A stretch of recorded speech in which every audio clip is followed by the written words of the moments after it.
For a couple weeks now, we've been discussing how to get into card reading. I talked about the different types of decks. I talked about the tarot cards that I have last week. And this week, we are touching on oracle cards. So in front of you, I have all of the different oracle decks that I have. These do not include affirmation cards or like the one word kind of guidance decks. These are just oracle cards, and I know I have a lot and I always want more. It's potentially a bit of a problem because I'm running out of storage space, but they're so beautiful. So this week I wanted to talk to you about the different types of oracle decks that I have, what I look for when picking oracle decks, and I'm also going to walk you through all of these decks. This is going to be a bit of a longer video. If you can't watch it all at once, don't forget to hit that subscribe button so that you can easily find my channel. And also, if you go back through your history, as long as you're signed into YouTube, you can come back and continue watching this if you can't watch it all at the same time. So these are my current collection of oracle cards. There is a vast array of cards here. Last week with my tarot cards, I was talking about how they very much fit a theme that described who I was. And while I do feel like oracle cards do fit that theme for me, my theme is kind of is hedgewitch. So it's nature inspired, kind of occult, and yeah, it's just things that I like. So a lot of my tarot decks had to deal with witchcraft or animals or herbalism, that kind of thing. And that does kind of play over to my oracle decks. But oracle decks also are just things that I found beautiful and I wanted to try. There are a few decks like this one down in the corner down here that you can barely see. I saw this deck, which is the Work Your Light Oracle, on a different tarot reader's YouTube channel, and I just loved the message from the card. I loved the artwork. I loved the imagery. And while that deck, and I actually have two decks right there from Rebecca Campbell, they are totally not my typical aesthetic for a card, but I love them so much. And so sometimes you just have to treat yourself to things you find beautiful. So anyways, these are my tarot cards. I'm going to go over them. Let's go over them in the order in which I acquired them. So actually so we have Moonology, Mystical Shaman Oracle, the Enchanted Map Oracle, the Magick of You Oracle, the Dragon Oracle cards, the Halloween Oracle, Gems Oracle, Numerology Guidance cards, Earth Magic Oracle, Wisdom of the Oracle, Archangel Animal Oracle. Just off the screen here is the messages from your animal spirit guides. We have the Magickal Herb Oracle, the Starseed Oracle, the Work Your Light Oracle, and then the Witch's Wisdom Oracle cards. I will leave timestamps. I will leave timestamps down in the description so you can go and pick the decks that you want to hear about. But we're going to go in the order in which I purchased these. So the first deck I had is the Earth Magic Oracle cards. When did this deck even come out? This deck has been out for a while. Let's see if it says in the front of the book. This deck, yeah, copyright 2010. So I actually have a few decks, or two decks by Stephen D. Farmer. You'll find there's a lot of overlap with the creators of these decks. I do have some favorite creators, and when they put out a new deck, I tend to want to buy it. I don't buy things because it's from a certain creator, but I do tend to gravitate towards certain people. I like their message style. I like a lot of them use different artists because a lot of the authors are not necessarily the artist, but I digress. Earth Magic Oracle, which is this one. This is a very simple oracle deck. It has the card title, like for this one, Spring Equinox, which symbolizes rebirth, the ocean, which symbolizes ebb and flow. So this deck is quite easy to connect with, and I really enjoy this deck. I find this deck is full of messages. So this deck, I actually bought the fake version off of eBay a few years ago, and I didn't know that it was fake when I bought it because I didn't even know fake decks were a thing. I just knew that these cards had been out for a while, so maybe it was an older print version. Anyways, I digress. I did replace it with this one, so this exact deck, like the physical one that I am holding, is newer, but I've had this deck and worked with this deck for years. So that was the first Oracle deck that I bought. The second Oracle deck that I bought is the Enchanted Map Oracle, which is by Colette Baron-Reid. And again, this is one of my tried and true favorites. I use this deck so often. I love it. It's so beautiful. Great messages come through. The guidebook is really well written. I bought this deck from a local New Age store, I guess. You know, they sell crystals and incense and cards and stuff like that. So I love the artwork on these cards. I love the messages on these cards. Now this, I also like the continuing themes that I find throughout the cards. It's not really written about in the guidebook, or at least not that I've read, because I don't sit and read the guidebook front to back. But there's a lot of imagery. Like you'll see this crescent moon in a lot of cards, and like, let's see, I saw a bunch of them there, right there. There's two more right there. So you'll see that in a bunch of the cards, and sometimes I'll pull a bunch of cards that have a crescent moon, or there's another one right there. Or I'll pull a bunch of cards that have the same kind of color scheme, despite this deck being very colorful. So I find this deck really works. I love to pull multiple cards of this deck, is what I'm trying to say. Some Oracle cards, some Oracle decks, I like to pull one. This I can do a whole reading, just this deck. I love the messages, I love the artwork, I love the color scheme of this deck. So again, that's the Enchanted Map by Colette Baron-Reid. Then the next deck I got is another Colette Baron-Reid deck, and it's the Wisdom of the Oracle.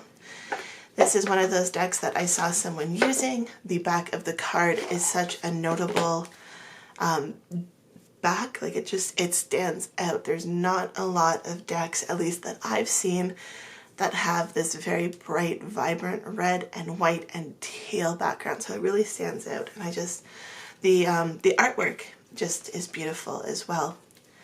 It is a little more muted in its tone, but still very colorful, very bright, very uplifting.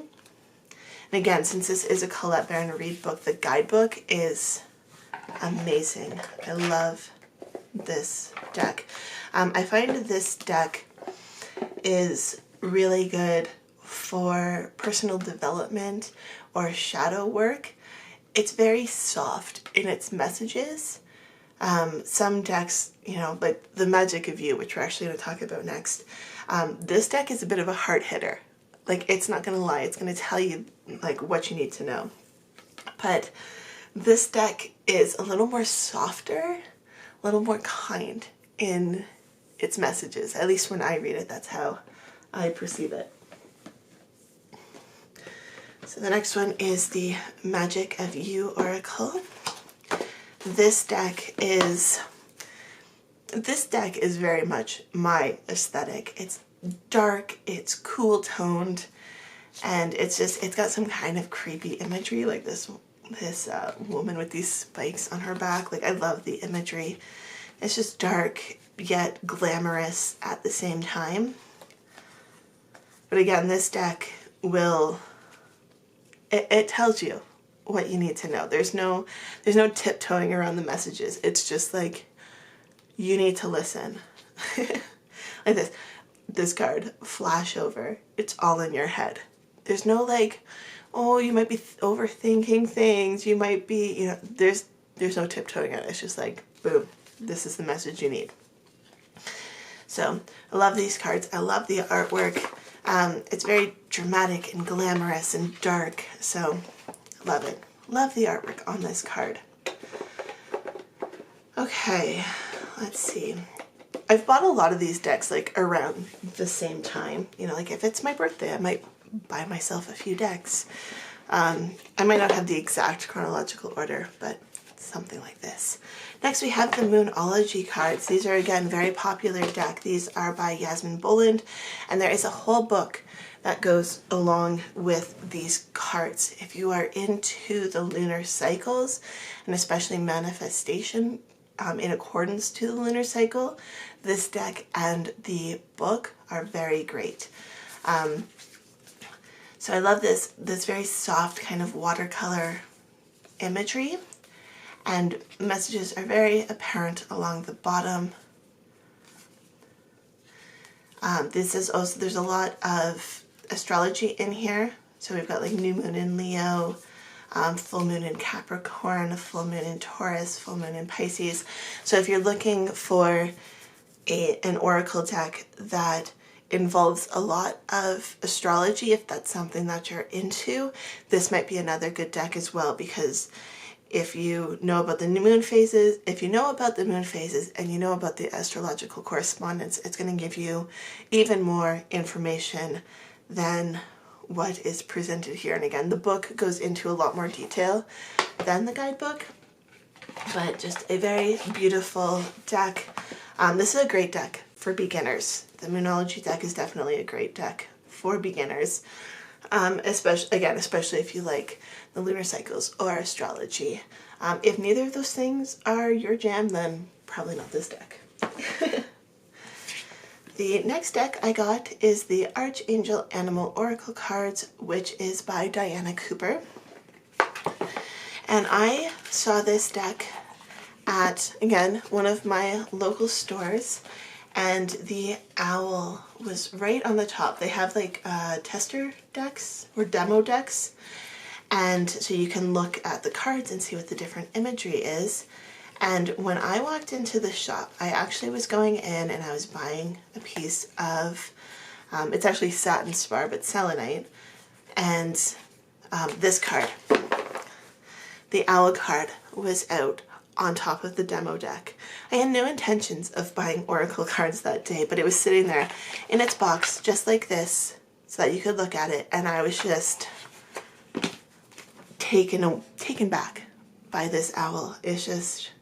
It's so beautiful, and those eyes just drew me in. So needless to say, the shop that I bought this at is actually also at our local market. Like, they just have a stall in the farmer's market. And my husband was over at one of the other stalls picking up things that we need, and I went over and I said, babe, I need an extra $25 because I need to buy this deck. So he said okay. He was perfectly okay with me treating myself to it because I just needed it. This owl just drew me in. And I mean, this has so many different animals. It's also got the archangels along the bottom. I personally do not work with archangels, so I don't even use that aspect of the deck. I purely use it for the animals.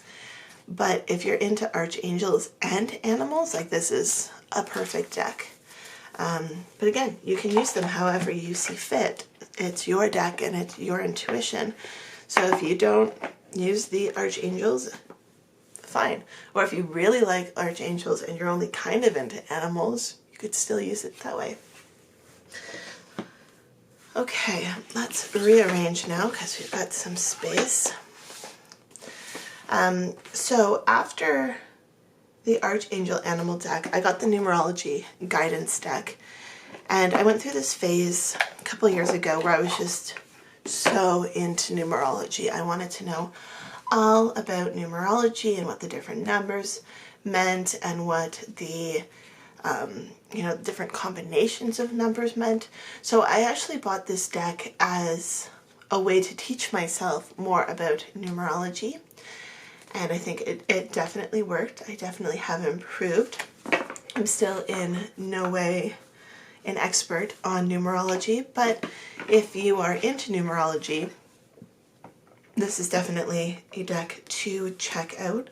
A lot of oracle cards, like the Wisdom of the Oracle, like the Enchanted Map, a lot of them are numbered, so you can check their numbers that way and use that for numerology, but this is very, very specific to numerology, obviously, and this is by Michelle Buchanan.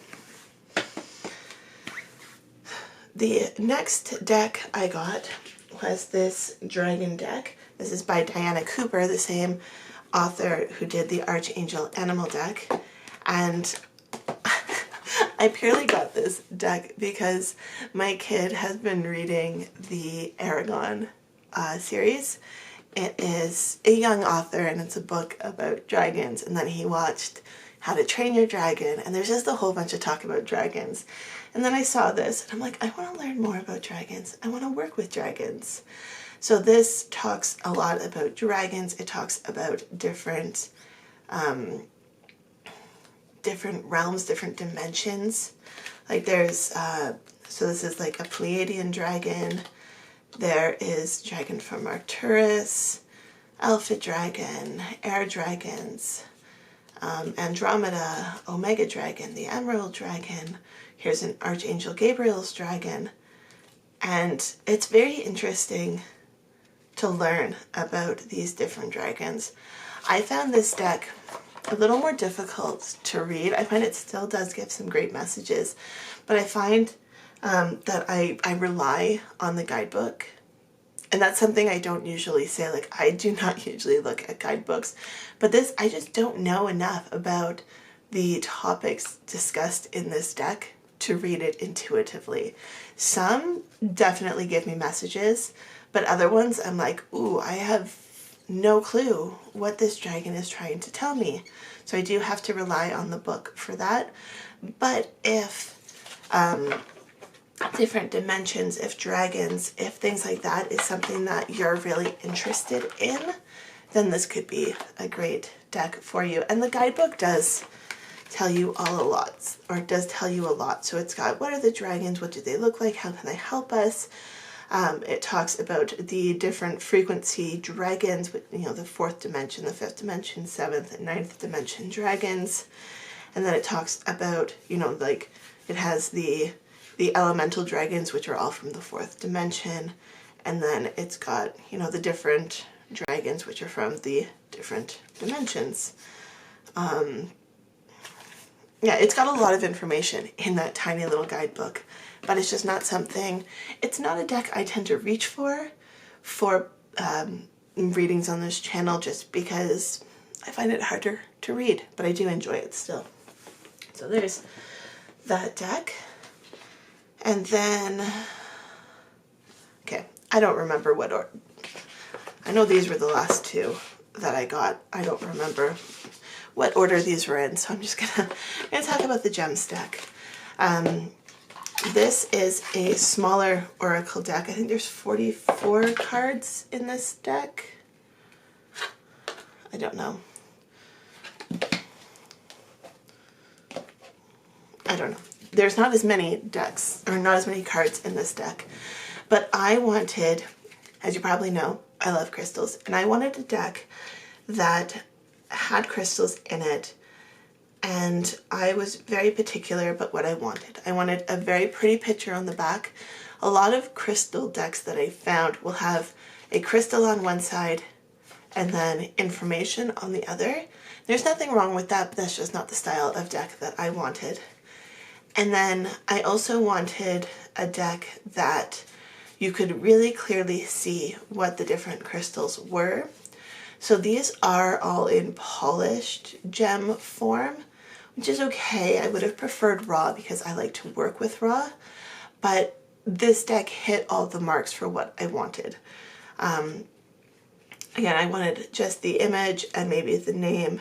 I didn't want extra words, and I wanted a decorative back, not words. So Since I bought this, I have seen that there's a few other crystal decks that have come out that I like more than this one, but this is still a beautiful deck. I had to search high and low for this. I found it at a local crystal shop, but yeah, so there's different, and it has the crystal, it has the element associated with it, it's got a yoga pose, it's got the planets, and it's got a number associated with it. And the chakras as well. So again, I just wanted one that you could actually see very easily what the crystals are. And I use this, I don't use the guidebook so much, but I'll use this in combination with my favorite crystal book, which is the Big Book of Stones. That's where I prefer to learn about my crystals, because it doesn't have just the kind of metaphysical side, but it also has a scientific side of crystals. So I use this in combination with that. I'll also use this for learning. I'll pull a card and then I'll take time to study about that crystal. So there's all sorts of ways that you can use this. The next deck I got is another Stephen D. Farmer. So he's the one who did Earth Magic. And this is Messages from Your Animal Spirit Guides.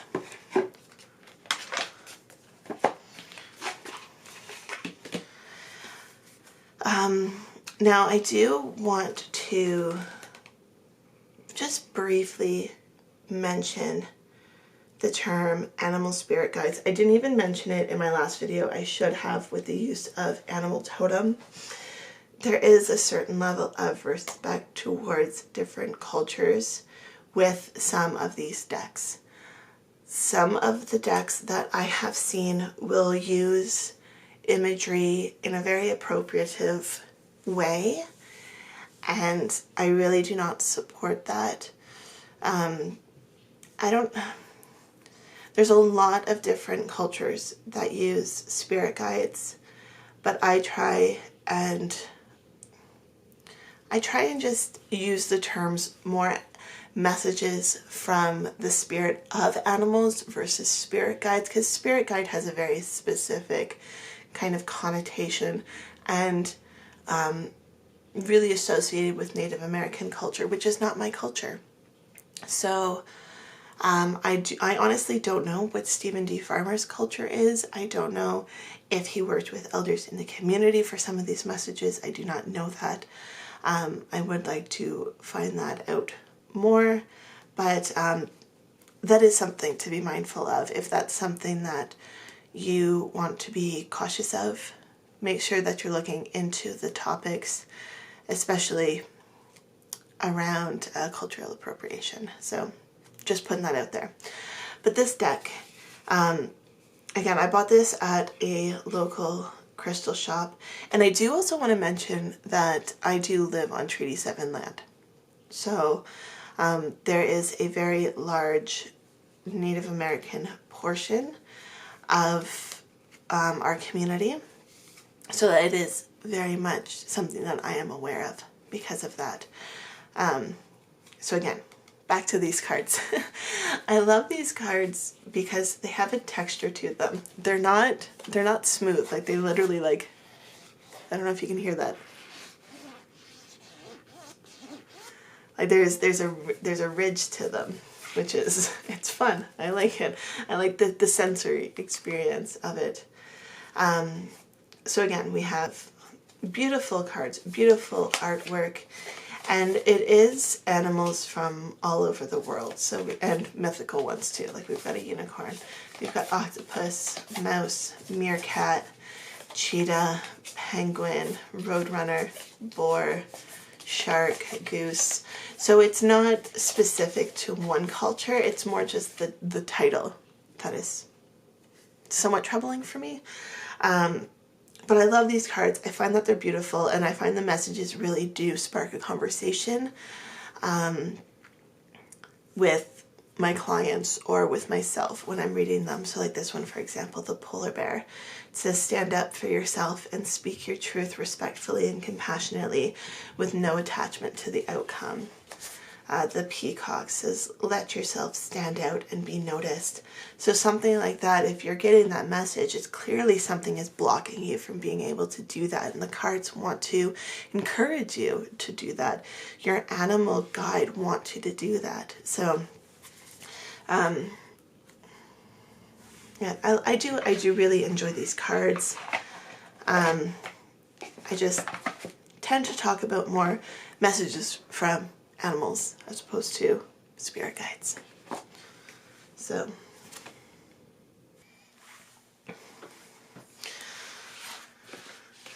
then the next deck I got, actually I think I got this one, or I don't know, I can't remember what order. Next deck is the Work Your Light Oracle by Rebecca Campbell. And this deck is totally out of my color palette. As you can see, it's bright pink, it's not bright pink, it's pastel pink, it's light and airy, which is really not my aesthetic, but it was just, I saw these cards on someone else's channel and they were so beautiful. I loved the message and I had to get them. So I did. These cards do have some religious undertone, so if that's something that bothers you, I did talk about that in my review for these cards, but I find the imagery on these cards to be so striking, so beautiful, and they just called to me, which is why I bought them. And while we're talking about Rebecca Campbell, I also have the Starseed Oracle, which is also by Rebecca Campbell, and both of the artwork is by Danielle Noel on both of these decks. But again, pretty pastels. I love dark and dramatic, but these cards, they get me. The imagery on these cards is very similar to the Work Your Light Oracle. There's definitely different messages. The guidebooks for both of these are pretty well written. Really helps you understand, but I find I personally don't even really need the guidebooks. I find the cards themselves do all the talking. The artwork on these is just, it's so amazing, both of the decks. And I find that this deck in combination with this deck really work well together. They read well together, and I find that I often will pull from both if I'm called to work with one or the other. So that is the Starseed Oracle and the Work Your Light Oracle. So I mean, if you like this kind of color scheme, like check out the work by Rebecca Campbell and Danielle Noel, because these are both beautiful.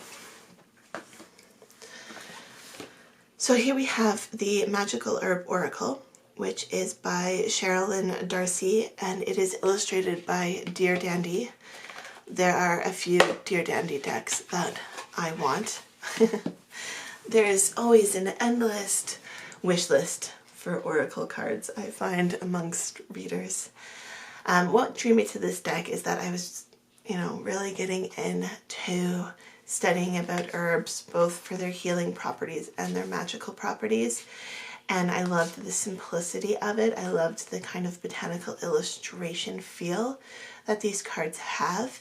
But then also the white imagery in the background gives you a visual representation of the word. So like this card is Sage, number 24, Sage. But the word of the card is guidance. So here we have the sage plant, and then we've got a lighthouse representing guidance. So I think it's great. You don't even necessarily have to look at the words. You can see the imagery in combination with the plant. And if you study herbs, then that gives you an even deeper sense of connection with the messages being put through with this deck. And this deck also, because it is Magickal Herb Oracle, it also has, so it's got the oracle meaning, the botanical description, but then it's also got spell work and magical correspondences in the guidebook, which I think is very fun.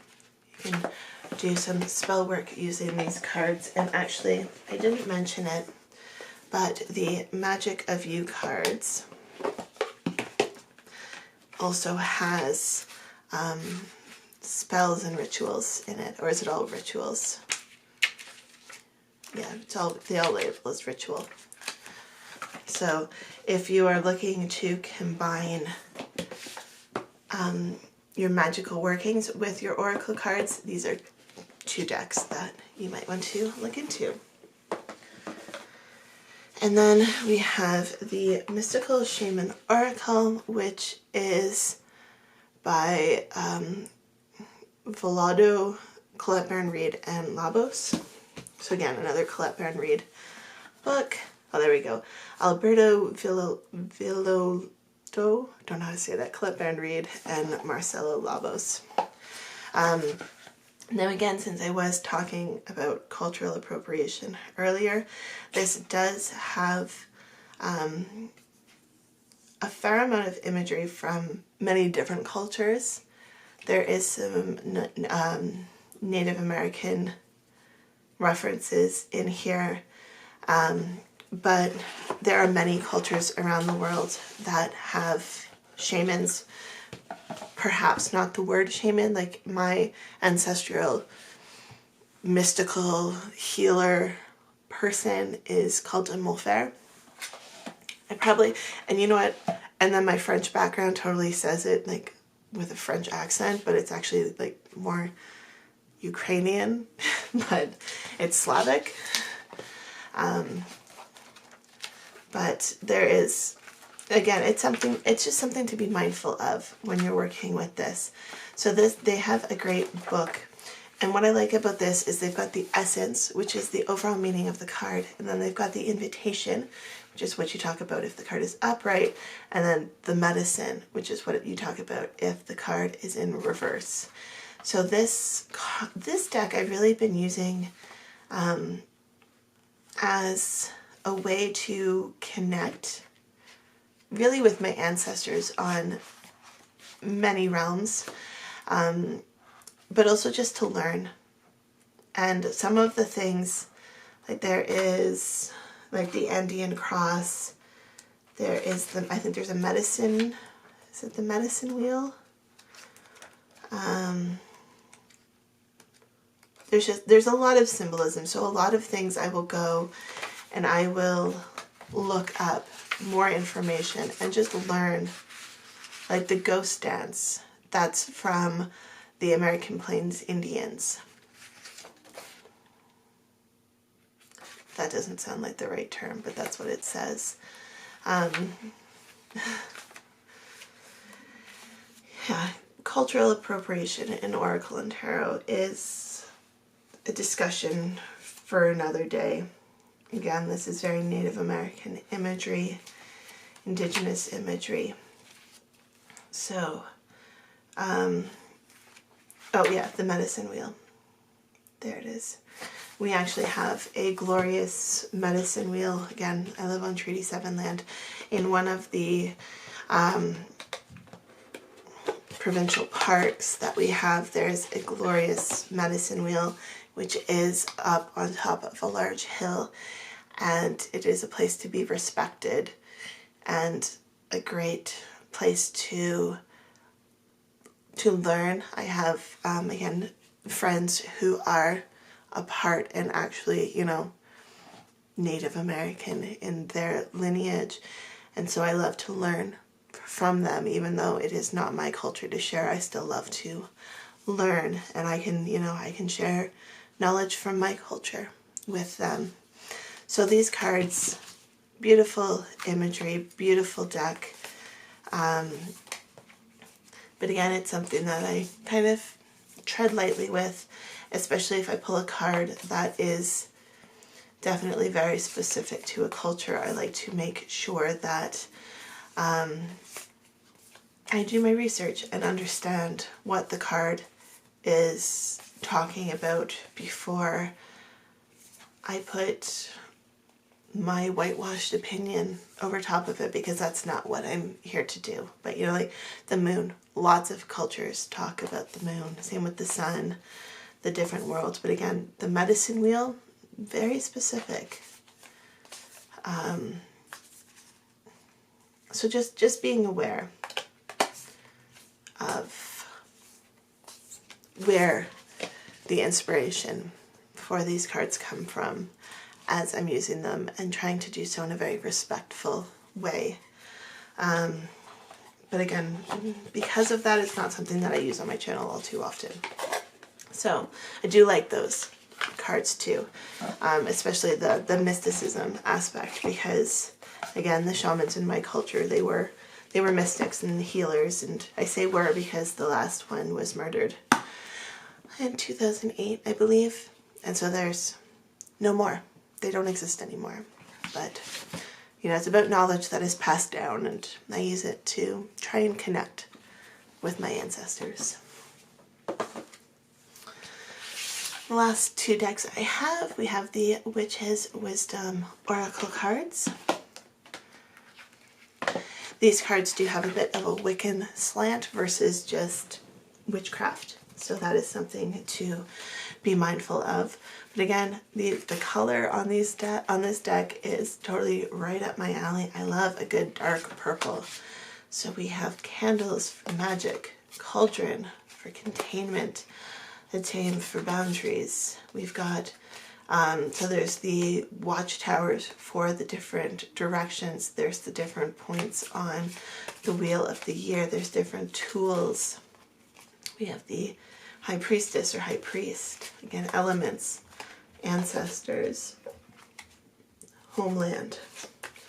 There's a lot of beautiful imagery in these cards, and a lot of information that can come from them. Again, it is very Wiccan though, so if that's something that is not yours, not your cup of tea, we shall say, then I mean, you could always take like the Wiccan read out, but I leave it in because it's kind of guidance.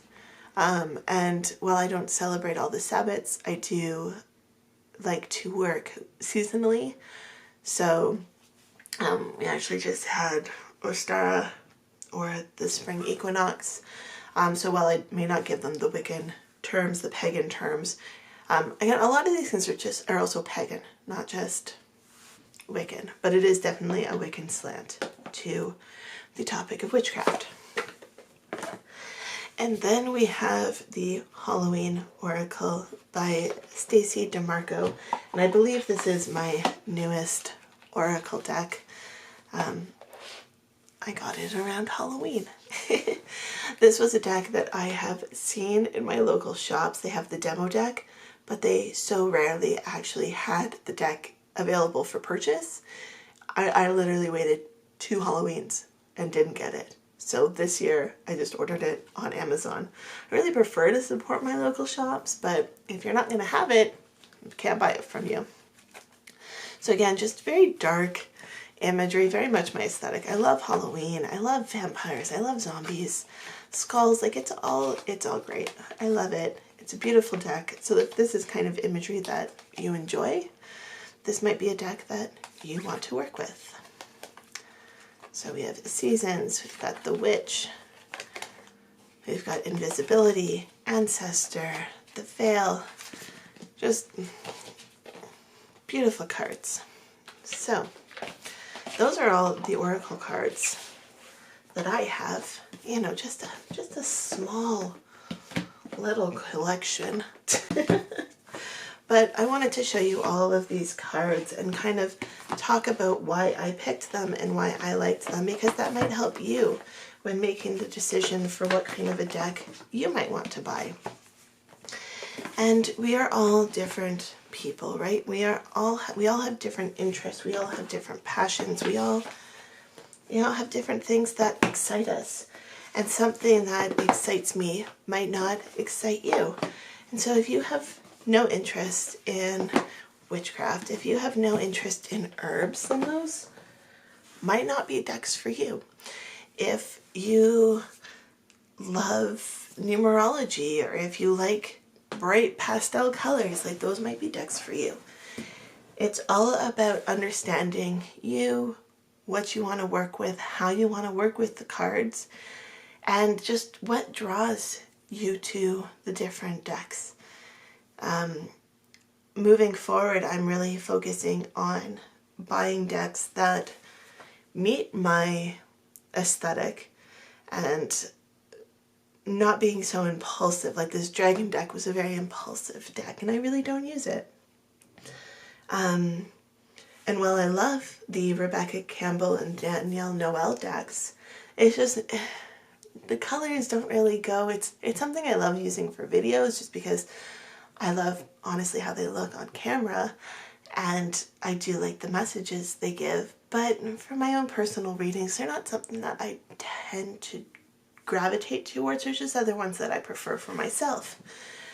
So, it's about understanding what you want to use the decks for and how you want to use your deck, and just what do you like? What kind of colors do you like? What kind of themes do you like? There are so many Oracle decks, like so many. You can get them for many different themes. There are bird decks, there's cat decks, there's dog decks, like there's so many. If you have an interest that you love, I'm sure you could probably find an Oracle deck that suits that. So it's just about looking within to understand what it is that you even want, and then just looking for that deck. Surprisingly, Amazon is a wonderful resource to find decks. There are so many there. But also just going to your local New Age occult shops and seeing what they have. Maybe there's something there that you'll absolutely love. Like, I never would have thought to think of a Halloween Oracle. Never would have thought to go, like, just Google what kind of deck is a Halloween Oracle. I mean, it's literally the name of it, but had I not seen it in the shop, I wouldn't have known that I really wanted it. When I'm searching for a deck, I tend to look for more things with herbs or earth-related or, like nature inspired, So we've got the animals, we've got the Enchanted Map, the earth magic, herbs, more animals, like that kind of thing. That's what the Moonology deck, that's more where I tend to go if I just want to look at new decks. Those are the kind of themes that I stick to. But you may be different. You may want more dragon decks, or you may want, a deck that is purely about dogs or cats, or there's even like, there's so many. There's candy themed Oracle decks. There's romance themed Oracle decks. There's fairies, there's chakras, there's so many. So it's about understanding what it is that you desire in a deck and how you want to work with it. But I hope this gave you some insight when you're thinking about what kind of Oracle deck you might want to buy and the pros and cons in some of these decks. And with that, I think we are finished. Next week, I will be talking about some of the affirmation and guidance decks that I have. So if you want to see that, don't forget to hit the subscribe button, and I'll see you in the next video. Love, light, and happiness to all of you. Have a fantastic day. Bye.